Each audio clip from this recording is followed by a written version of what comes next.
Call me fucking Santa Claus because I'm about to show you the most important thing in how to make your YouTube channel work well, and that is the scripting. Before I get into how we script so goddamn well so that we get the best average view duration and funnel the most amount of people into the coaching programs, is you have to first analyze what type of video you're making.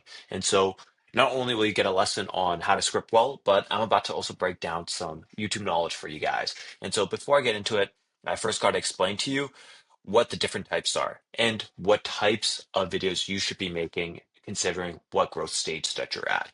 Okay. So the best ones for authority building is one, showing deep dives, short processes, or listicles.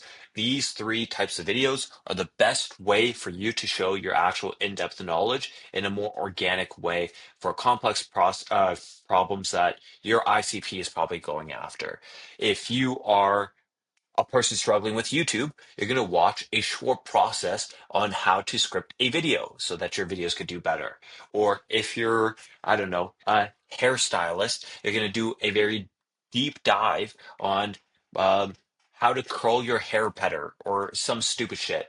And listicles are one of the videos that you saw from me where I studied 1,000 online coaches and then I gave you five or six, I don't even know how many I made, but I gave you a list of takeaways that you could get from those online coaches. And so those are the best for authority building.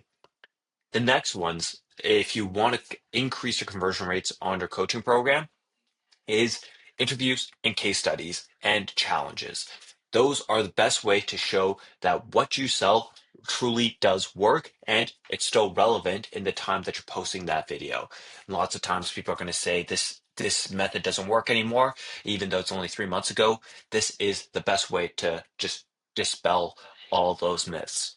And so the next ones where it's just news, where that one it's really good at getting initial views, but unfortunately, it's never evergreen, and the people that are watching it are never going to come back around unless you stick with that avenue of videos. But nobody's going to come back and buy your products. So, and the last one's viewer engagement is just roasting the shit out of your comments, whatever the fuck.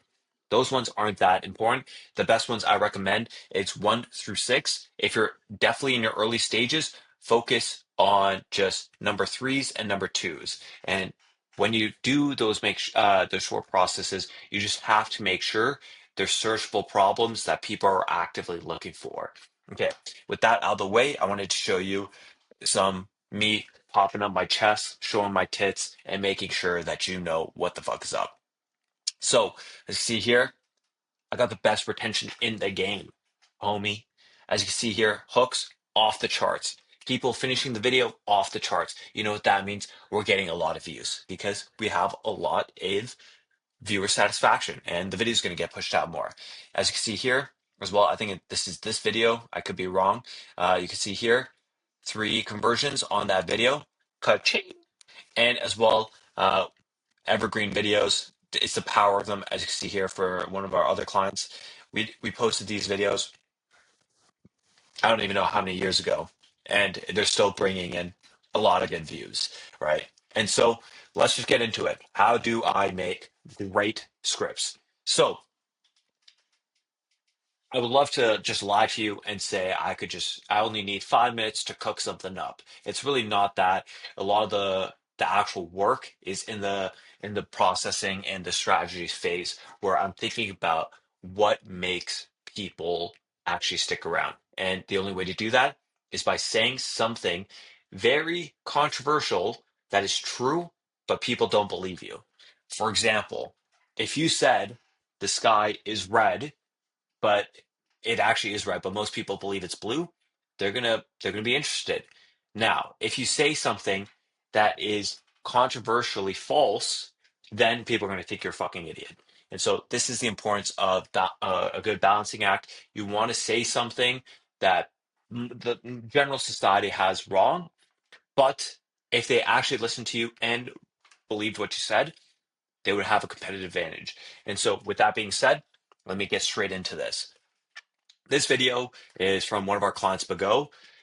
This video is catered around to the fact that most developers should start a business, which is the opposite of what most people say is you should have a safe and traditional 9 to 5 job. So you can already see we're already going controversial here, but it is the truth. Most people should start their business. Hopefully, the person watching this, like you, are they should be more like you, where they start their own business. And so we first come up with the first 5 reasons, three or five or seven. Never have an even number. It's called the rule of thirds. It's just more smooth when you do it like that. Okay, so we come up with our ideas. Da da da. This isn't the exciting part. The real exciting part is when we put it into an actual script like this. Okay, first thing is the intro. This is the make or break section. First things that an intro should always do is one, confirm your packaging. People clicked on this video with their own sense of idea of what this video is going to be about. Whatever they think it is, you have to confirm it. So confirm the title, confirm the packaging, and then you're going to get into your reason why they should watch the video to the end. What advantages are they going to get, right? Give them a promise of transformation. And sometimes, if you're relatively new, then you want to have a credibility statement where you state out the reason why your matters even matter to begin with.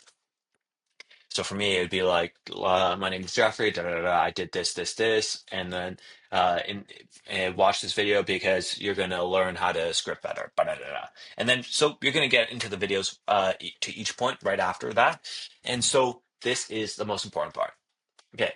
The general structure is you want to start off with emotion, then lead with logic, then finish off with an actionable solution. That's the 3 things that you have to know. The one analogy I always give to every single client, every single person I help with YouTube is if you have the solution to, let's say, I don't know, world hunger, but nobody really cares about world hunger, nobody's going to really give a shit about what you do. But if you give them a reason to care in the first place and then talk about how you have that solution, then you are in a golden spot. That's how you should start structure each point is one, give them a reason to care, why that problem is a problem to begin with, and then talk about how they need a solution, and then present that solution. So as you can see here, as developers, you work uh, as developers, you work with software every day.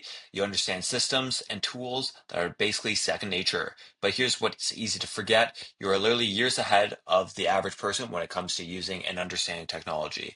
Most people don't even know what can be automated and connected. I mean, most businesses still run on the operations on spreadsheets. This part is meant to give the viewer a reason to get excited, get them to get emotionally riled up, and then at the end of the point, we're going to give them the solution. They should start. This is the best time to ever start a business as a developer. Do you see what's going on here? It's the same thing. It's a copy and paste, and I guarantee you everybody's doing it. Now, you're probably thinking, oh, Jeffrey, how do I get them emotionally riled up? I'm so glad you asked, Mr. Viewer. Well, the best way to do that is a few ways of storytelling. One, using analogies, metaphors, stories. As you see, even in this one's a story too. Getting them to understand and contextualize the problem so that they could get emotionally riled up is the best way. You got to you got to make it relatable for them, and that's what I mean by emotion. And so it's just copying and paste solution every single time, and then the mid roll here. The main reason why for coaches, I always recommend that you should have your call to action so that they funnel into your coaching program in the beginning is because at the end you don't want to do that. And if you do it at the end, YouTube is going to nerf you because they see that a bunch of viewers, after they're done watching your video, they're leaving the platform. And so then they're just going to nerf your videos and it never goes out. Because at the end of the day, YouTube wants to keep people on that platform. That's how they make money, right?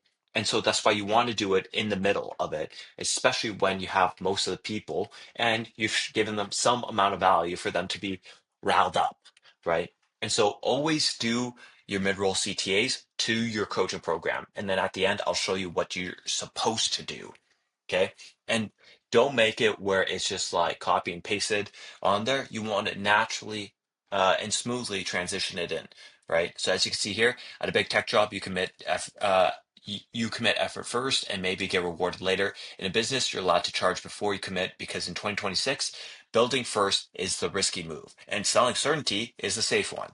And just to clarify, when I say start a business, I don't mean quit your job tomorrow and build some massive SaaS. What I'm talking is about learning how to take the skills you already have and turn them into leverage.